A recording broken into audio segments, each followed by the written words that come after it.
Continuing our reading in Abraham Hannibal and the Raiders of the Sands by Francis Scott Summers Cox. This episode is Chapter 12, The End of Butterfly.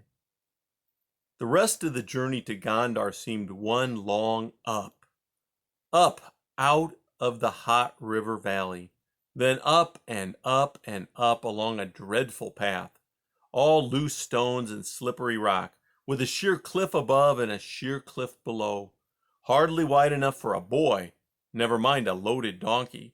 Even with his toughened, soled, bare feet and their strong toes, used to scrambling and clinging onto rocks, Abraham had some nasty scares.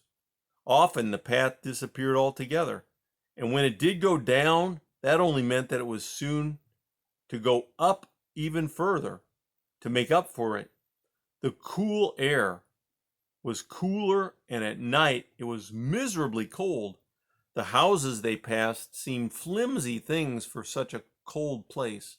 Not sturdy stone with solid roofs like the houses at home, but round huts of sticks and clay with straw roofs. The villagers seemed friendly enough, though they spoke quite a different language from his.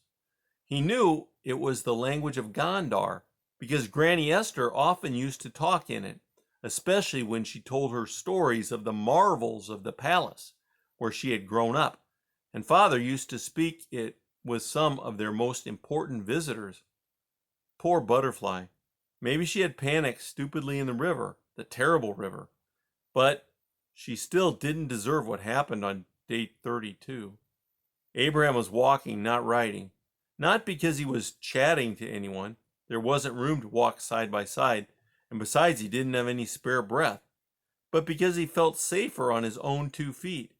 And as it turned out, that was a wise decision. It was getting dark, darker than they normally traveled in this difficult countryside, but the only place open enough for a camp was still some way ahead.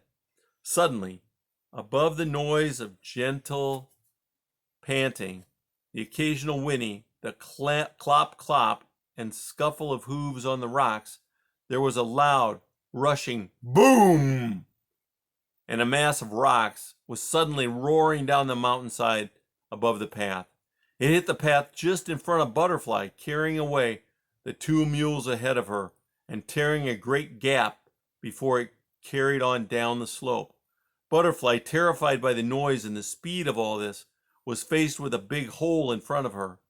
Reared up on her hind legs, came down awkwardly, stumbled, and knocked the edge of the path away. And Abraham was able to see, from the far side of the hole, through the gray twilight, the white form of Butterfly slither over the edge, and with a last neigh of despair, hurl down into the darkness. That's the end of chapter 12.